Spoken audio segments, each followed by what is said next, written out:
Hello everyone, welcome to sweet memories. Upcoming రివ్యూలోకి వెళ్ళిపోదాం. Jagadhatri Kedar JD కేడీగా మారి ఆర్గన్ ట్రాఫికింగ్ గురించి తెలుసుకోవాలి అని చెప్పి దానికి మెయిన్గా సిల్కీ అనే ఒక ఆవిడ్ని ఎలా అయినా ట్రేస్ చేయాలని చెప్పి కేడీకి ఒక గెటప్ వేసి ఒక గెస్ట్ హౌస్ లోపలికి పంపిస్తారు సిల్కీ అనే ఒక ఆవిడ కోసం.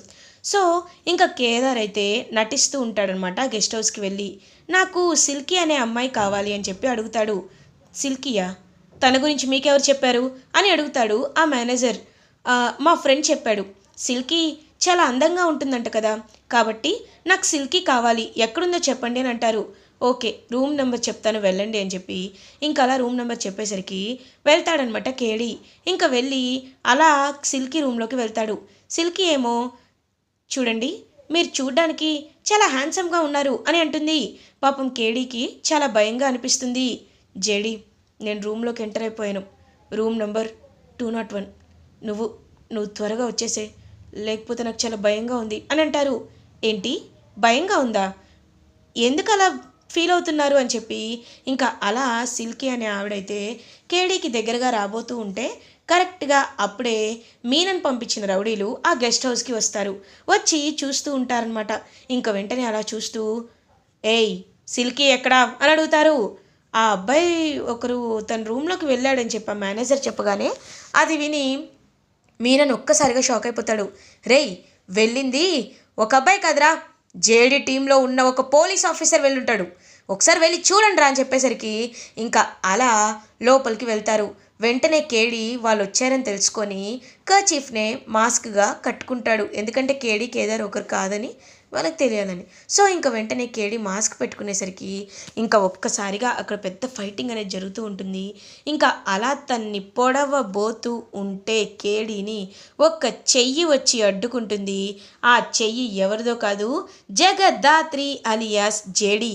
ఇంకా రౌడీలని ఫుల్గా కొడుతుందనమాట. జేడీ అయితే బాగా కొట్టి కొట్టి ఇంక పడేస్తూ ఉంటే మీననేమో ఆ సిల్కీ అనే ఆవిడ్ని తీసుకొని వెళ్ళిపోతాడు. వెళ్ళిపోయి, ఏయ్ మీరు ముందుకు వస్తే ఈ సిల్కీ ప్రాణాలు తీసేస్తా, జాగ్రత్తగా ఉండండి అని అంటారు. ఏయ్ మీనన్, తన్ని వదిలిపెట్టు అని అంటారు. వదిలిపెట్టను, మీరు నా వరకు వచ్చారంటే మీకెంత బాధ్యత ఉంటుందో నాకు బాగా తెలుసు జేడీ, అందుకే ఇలా సెట్ చేశా. చూడండి, ఇప్పుడు మీరు ఏం చేయాలనుకున్నా ఈ సిల్కీ ప్రాణాలు కాపాడితేనే నా గురించి మీ నిజాలు తెలుసుకోగలరు, లేదు అంటే తెలుసుకోలేరు కదా అని చెప్పి ఇంకా అలా ఆ సిల్కీని చంపేసి అక్కడి నుండి వెళ్ళిపోతూ ఉంటే ఒక్కసారిగా ఇంకా అలా పాపం సిల్కీ దగ్గరికి వస్తారు జేడీ కేడీ. సిల్కీ, సిల్కీ, నువ్వే మాకు హెల్ప్ చేయగలవు, ముందు నిన్ను హాస్పిటల్కి తీసుకువెళ్ళాలనే లోపు. మేడం, వద్దు మేడం, నన్ను హాస్పిటల్కి తీసుకువెళ్ళకండి మేడం, ఎందుకంటే నేను బ్రతికున్న రోజులు డబ్బుల కోసం చాలా చెడ్డ పనులు చేశాను మేడం, అందుకే ఇలా అనుకోకుండా చనిపోవాల్సి వచ్చిందేమో, చనిపోతున్నానేమో, నేను ఎక్కువ కాలం బ్రతకనని నాకు అర్థమైపోతుంది మేడం, ప్లీజ్ నన్ను బ్రతికించకండి, మీరు ఆ మీనన్ లాంటి వాడిని ఆపండి, ఎందుకంటే మీనన్ గురించి నాకంతా తెలుసు, వాడు ఆర్గన్ ట్రాఫికింగ్ చేస్తున్నాడు మేడం, ప్లీజ్ అక్కడికి వెళ్ళి వాళ్ళ ప్రాణాలు కాపాడండి మేడం అని చెప్పి ఆ సిల్కీ అనే ఆవిడైతే చనిపోతుంది. ఇంకా వెంటనే అలా పాపం జేడీ కేడీ ఈవిడ అడ్రస్ చెప్పింది కాబట్టి ఇంకక్కడికైతే వెళ్తారు. వెళ్ళేసరికి ఇంకా అలా మీనన్, రేయ్ మొత్తం ప్యాక్ చేయండి రా, లేకపోతే జేడీ వచ్చి ఖచ్చితంగా పట్టుకుంటుంది, ప్యాక్ చేయండి రా అని చెప్పి అందరినీ ఇంకా అలా తీసుకువెళ్తూ ఉంటే జేడీ కేడీ ఇద్దరు వచ్చి ఇంకా వాళ్ళందరినీ ఫుల్గా కొడతారనమాట. కొట్టి కొట్టి పడేస్తూ ఇంకా మీనన్ని డైరెక్ట్గా గన్ గురిపెడుతుంది జేడీ. ఒక్కసారిగా మీనన్ షాక్ అయిపోతాడు. ఏంటలా చూస్తున్నావు? ఓ, నేను నీ తలకి గన్ గురిపెట్టడం ఏంటనా? నువ్వు ఎంత పెద్ద తప్పు చేశావో నీకు తెలియాలి కదా, అందుకే చూడు మీనన్, ఒక చదువుకుంటున్న వాళ్ళు, ఒక జాబ్ చేస్తున్న వాళ్ళు, మిడిల్ క్లాస్ వాళ్ళు చదువుకొని వాళ్ళ అమ్మా నాన్నల్ని బాగా చూసుకోవాలి అని చెప్పి కలలు కన్న వాళ్ళని నువ్వు అర్ధాంతరంగా అన్యాయంగా చంపేస్తూ ఉంటే అది ఎంత ఎంత పెద్ద పాపమో తెలుసా, ఎంత పెద్ద నేరమో తెలుసా అని అంటుంది జేడీ. ఏయ్ జేడీ, నువ్వు నాకు ఎన్ని కబుర్లు చెప్పినా నేను ఇవ్వప్పటికీ ఆపను. ఎందుకంటే నాకు మనుషులు ముఖ్యం, వాళ్ళతో వ్యాపారం ముఖ్యం. అంతేకాని ఎమోషన్స్, సెంటిమెంట్స్ నాకు ఎప్పుడు ఉండవు జేడి అని అంటారు మీనన్. అవునరా, తెలుసు, నీ గురించి మాకు బాగా తెలుసు. నువ్వు ఎలాంటి సెంటిమెంట్స్ లేనివాడివి. జేడి, కేడి, ఒకసారి నేను చెప్పేది విను. అదేంటి అంటే, ఇప్పుడు ఈ మీనన్కి ఎవరు లేరు కదా. వీడు పోతే వీడి కోసం ఏడవడానికి కూడా ఎవ్వరూ లేరు. అలాంటిది వీడిప్పుడు ఏం చేద్దాం అనుకుంటున్నాం మనం అని అంటారు. ఇప్పుడు వీడిని మనం అరెస్ట్ చేస్తే జైలుకి తీసుకువెళ్ళాలి అంటే అప్పుడు ఖచ్చితంగా వీడి కోసం అక్కడ ఫుడ్డు, వీడి కోసం ఒక బెడ్డు, అన్నీ అన్నీ చాలా అంటే చాలా వేస్ట్ అవుతాయి. కాబట్టి వీడిని ఒకేసారి చంపేస్తే ఓ పనైపోద్ది కదా జేడి అని అంటాడు కేడి. కాబట్టి వీడిని అందరి దృష్టిలో చంపేద్దాం పద అని ఇంకా అలా మీనన్నైతే గన్తో షూట్ చేసేసరికి ఒక్కసారిగా అందరూ షాక్లో ఉండిపోతారు. కానీ మీనన్ని వీళ్ళొక సీక్రెట్ ప్లేస్లో దాచిపెడతారు. మీనన్ చనిపోయాడని అందరి ముందు నమ్మిస్తారు జేడి అండ్ కేడి. అలా ఆపరేషన్ సక్సెస్ అవుతుంది. చాలా హ్యాపీగా ఫీల్ అవుతారు. కేదార్ అండ్ జగదాత్రిని చూసి, సాధు సార్, వెల్ డన్ జేడి, నిజంగా మీ ఇద్దరికి ఎప్పుడు పని అప్పచెప్పినా మీరు చాలా బాగా ఆ పనిని కంప్లీట్ చేస్తారు. ఏ టాస్క్ని అసైన్ చేసినా ఫుల్ ఫ్లెడ్జ్డ్గా కొంచెం కూడా రిమార్క్ లేకుండా ఆ టాస్క్ని కంప్లీట్ చేస్తారు. మీకు ఇది చెప్పాలి అంటే సిల్వర్ జూబ్లీ అనుకోవచ్చు. మీరు సాల్వ్ చేసిన సక్సెస్ఫుల్ కేసెస్లో ఇది 25th కేస్. ఇప్పటి వరకు ఒక్క కేసు కూడా ఫెయిల్ అయింది లేదు. అందుకే నేను మీ ఇద్దరికి ఒక చిన్న ప్రజెంటేషన్ ఇవ్వాలి అనుకుంటున్నాను అని అంటారు. ఏంటి సార్ ఇది అని అంటుంది. చెప్తాను, హ్యావిట్ అని అనేసరికి ఇంకా అలా చూస్తూ ఉంటుందన్నమాట జేడి. సార్ ఇది అని అనేలోపు, ఎస్, మీ ఇద్దరికి 1 month ఫుల్ లీవ్. ఎందుకంటే మీరు హ్యాపీగా ఉండడమే మాకు కావాలి. నిజం చెప్పాలంటే కావ్య కూడా ఇలా మీరు సంతోషంగా ఉండాలని అనుకుంటుంది. కావ్య పేరుని నువ్వు ఎంతగానో నిలబెడుతున్నావు. కాబట్టి నీకు నిజం చెప్పాలంటే సీఎం గారి చేత ఫెసిలిటేషన్ ఉంది, కానీ నీ ఫేస్ రివీల్ అవ్వకూడదనే ఈ ఫెసిలిటేషన్ గురించి కూడా ఆలోచిస్తున్నాను అని అంటారు. అవును సార్, నా ఫేస్ ఎక్కడ రివీల్ అవ్వకూడదని చెప్పి ఇంక పాపం జేడీకేడి అక్కడి నుండి హ్యాపీగా వెళ్ళిపోతారు. ఇది ఇలా ఉండగా నిషిక అటు ఇటు తిరుగుతూ ఆలోచిస్తూ ఉంటే నిషిక దగ్గరికి వస్తుందన్నమాట జగదాత్రి. నిషి, అది కాదు, ఏయ్, ఎన్నిసార్లు చెప్పాలి నీకు నాతో మాట్లాడొద్దు అని? నాతో మాట్లాడొద్దు అని చాలా గట్టిగా చెప్తుంది. నిషి, నువ్వు చాలా తప్పు చేస్తున్నావు అనేలోపు వెంటనే అక్కడికి యువరాజ్ వస్తాడు. నిషి, నేను బెంగళూరు వెళ్తున్నాను, నీకు ఓకే కదా అని అంటారు. నాకు నీపై నమ్మకం ఉంది. ఇదిగో ఇలాంటి వాళ్ళ గురించి నువ్వు ఎక్కువగా ఆలోచించొద్దు యువరాజ్. నువ్వు సేఫ్గా వెళ్ళి సేఫ్గా రా, సరేనా అని అంటుంది. తప్పకుండా నిషి, నేనే వెళ్తున్నాను అని అంటారు. నీతో పాటు ఎవరైనా వస్తున్నారా అని అడుగుతారు. లేదు, నేను ఒక్కడనే వెళ్తున్నాను అని అబద్ధం చెప్తారు.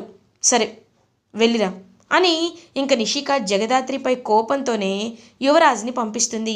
ఇంకా యువరాజ్ అయితే అలా బయలుదేరి వెళ్తాడు. వెళ్ళేసరికి ఇంకా అక్కడ ఈ సోనీ కూడా ఉంటుంది.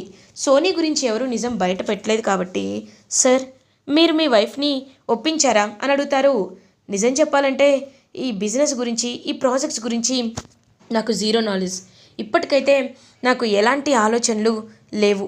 నాకు ఈ ప్రాజెక్ట్స్ చూస్తున్నా సరే కాస్త గైడెన్స్ కావాలి అనిపించింది. అక్క ఎలాగో నిన్నే నా పర్సనల్ సెక్రటరీగా పెట్టింది కాబట్టి నిన్ను తీసుకువెళ్తే బాగుండని ఆలోచన వచ్చింది అని అంటారు. అందుకే కదా సార్ మీ వైఫ్కి ఒంటరిగా వెళ్తున్నానని అబద్ధం చెప్పి నాతో పాటు వస్తున్నారు. సార్, ఈ ప్రాజెక్ట్ ఖచ్చితంగా సక్సెస్ అవుతుంది. బెంగళూరు వెళ్ళొచ్చేలోపు మీ లైఫే మారిపోతుంది. మీరేమీ కంగారు పడకండి సార్ అని అంటుంది సోనీ. సర్లే సోనీ, ఇప్పుడు మళ్ళీ నిషి గురించి ఎందుకు, పద వెళ్దాం అని చెప్పి ఇంకా అలా బయలుదేరుతారనమాట యువరాజ్ అండ్ సోనీ. ఇంకా సోనీ మనసులో ఇప్పుడు నాకు చాలా సంతోషంగా ఉంది. ఇక వీడు నా ట్రాప్లో పూర్తిగా పడిపోయినట్టే అని చెప్పి ఎంతో అంటే ఎంతో హ్యాపీగా ఫీల్ అవుతుందన్నమాట చక్కగా సోనీ. ఇంకా అలా సోనీ, సార్ మీరు ఏమీ అనుకోకపోతే కొంచెం ఈ రైట్ సైడ్ ఆపుతారా అని అంటుంది. ఎందుకు సోని అని అడుగుతారు. చెప్తున్నాను కదా సార్, ఆపండి సార్ అని చెప్పి ఇంకా అలా రైట్ సైడ్ ఆపమనేసరికి ఆపుతాడు. ఆపేసరికి ఒక్కసారిగా అలా ఇంకా షాక్లో ఉండిపోతారు. ఎందుకంటే అక్కడ పెద్ద పెద్ద రౌడీలు అయితే ఉంటారు. ఆ రౌడీలను చూసి షాక్ అయిపోతాడు. వెంటనే యువరాజ్, ఏంటిది, ఏం జరుగుతుంది ఇక్కడ అనేసరికి ఇంకా యువరాజ్ తలపై కొడతారు. యువరాజ్ని అలా ఇంకా కిడ్నాప్ చేసేస్తారు. ఒక్కసారిగా షాక్లో ఉండిపోతాడు యువరాజ్. కళ్ళు తెరిచి చూసేసరికి, ఏంటి యువరాజ్ సార్ అలా చూస్తున్నారు? ఓహోహో, నేను ఇప్పుడు మిమ్మల్ని ఎందుకు ఇక్కడికి తీసుకొచ్చానా అనుకుంటున్నారా? ఎందుకంటే మిమ్మల్ని నేను కిడ్నాప్ చేశాను సార్ అని అంటుంది. ఒక్కసారిగా షాక్ అయిపోతాడు యువరాజ్. ఏంటి, నన్ను నన్ను కిడ్నాప్ చేసావా? ఎందుకు అని అడుగుతారు. ఎందుకంటే మీ పేరుపై ఉన్న ఆస్తి నాకు కావాలి సార్. ఎందుకో తెలుసా?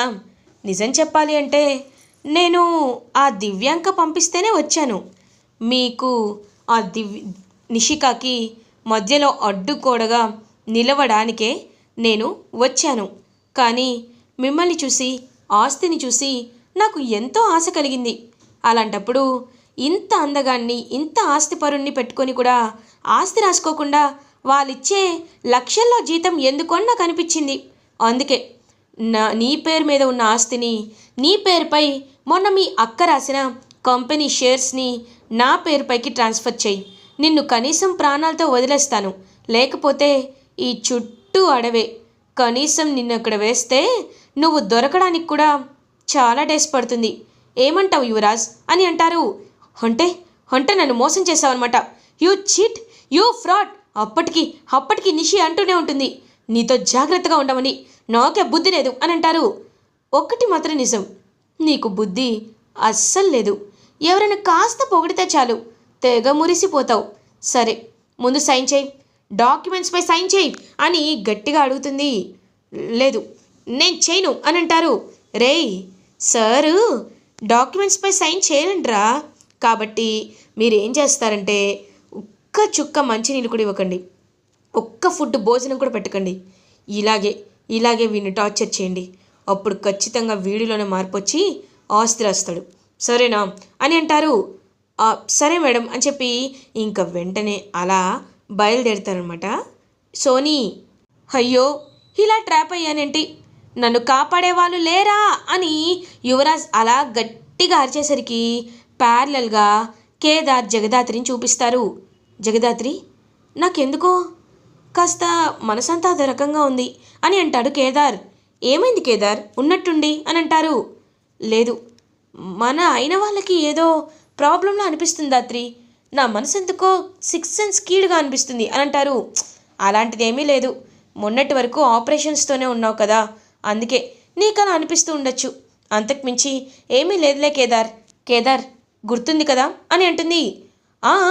గుర్తుంది దాత్రి, ఇదిగో శ్రీవల్లి అని పిలుస్తారు. శ్రీవల్లి వచ్చేసరికి, శ్రీవల్లి నువ్వు ఏం చేస్తున్నావు అని అడుగుతారు. అన్నయ్య, నేను ఈ ఇల్లు వదిలి వెళ్ళిపోవాలనుకుంటున్నాను. ఎందుకంటే పాపారాయుడు మావయ్యతో నేను వెళ్ళలేను. వెళ్తే నాకేం జరుగుతుందో కూడా నాకు తెలీదు. కాబట్టి ఈ ఇల్లు వదిలేసి నేను వెళ్ళిపోతే నేను ప్రశాంతంగా, వాళ్ళు ప్రశాంతంగా ఉంటారు. నన్ను ఇంటి నుండి బయటికి పంపించడానికే కదా అమ్మ కూడా ఎప్పుడు వెయిట్ చేస్తూ ఉంటుంది. కాబట్టి నేను వెళ్ళిపోతానని చెప్పి పాపం అలా వెళ్ళబోతూ ఉంటే, శ్రీవల్లి ఆగు, నువ్వు ఎక్కడికి వెళ్ళాల్సిన అవసరం లేదు, నీ లైఫ్ని అని అంటారు. ఇంక వెంటనే అప్పుడే కౌశికి వస్తుంది. ఏంటి జగదాత్రి, ఏం మాట్లాడుతున్నారు మీరు అని చెప్పి అడుగుతారు. వదిన, మీకు ఒక విషయం చెప్పాలి. అది ఏంటి అంటే, శ్రీవల్లికి మేము ఒక మంచి పెళ్లి సంబంధం చూసాం వదిన. శ్రీవల్లి అతనితో చాలా సంతోషంగా ఉంటుంది. అతను మాకు బాగా తెలిసినవాడే. అతను రోజు పరిచయం అయ్యేవాడే. అతను మా స్కూల్లో మ్యాథ్స్ టీచర్. ప్రాబ్లమ్స్ మాత్రమే కాదు, లైఫ్ని కూడా చాలా బాగా చూసుకుంటాడు అని అంటారు జగదాత్రి. అయితే శ్రీవల్లికి పెళ్లి సంబంధం చూశారనమాట. నిజమే, ఇదంతా వింటుంటే నాకు కూడా చాలా హ్యాపీగానే ఉంది దాత్రి. శ్రీవల్లి, నువ్వు కూడా పెళ్ళి ఒప్పుకోవచ్చు కదా అని అనేలోపు వైజయంతి అక్కడికి వచ్చి, ఏందమ్మీ పెళ్ళి గిల్లి అంటున్నారో, తన్ని మా అన్న తీసుకెళ్తానని చెప్పలేదు అని అనేసరికి, ఎలా తీసుకువెళ్తారు? అంటే ఇప్పుడు పాపారాయుడు మావయ్య కూడా తీసుకువెళ్ళాలి అంటే అక్కడ ఏదో ఒకటి అంటే మంచిగా ఉండాలి కదా. పెళ్ళి ఎప్పుడోకప్పుడు చేయాలి కదా. అలాంటప్పుడు పెళ్ళి చేస్తే తప్పేముంది, మన చేతుల మీదగానే పెళ్ళి జరిగితే తప్పేముంది అని చెప్పి అంటారు జగదాత్రి. ఇంక వెంటనే అలా కోపంగా చూస్తూ ఉంటుందన్నమాట వైజయంతి. పిన్ని, జగదాత్రి చెప్పింది కరెక్టే. అక్కడికి తీసుకువెళ్ళి బాబాయ్ కూడా ఎవరో ఒకరితో పెళ్లి సంబంధం సెట్ చేయాలి. అదేదో ఇక్కడే దానికి పెళ్లి చేస్తే తన జీవితం చాలా సంతోషంగా ఉంటుంది అని చెప్పి ఇంకా అలా శ్రీవల్లికి పెళ్లి సంబంధాన్ని తీసుకొచ్చి పెళ్లి సంబంధాన్ని కుదురుస్తారు. ఇంకా అలా నిషిక ఏం మాట్లాడకుండా సైలెంట్గా చూస్తూ ఉంటే శ్రీవల్లికి అతను నచ్చుతాడు, అతనికి శ్రీవల్లి నచ్చుతుంది.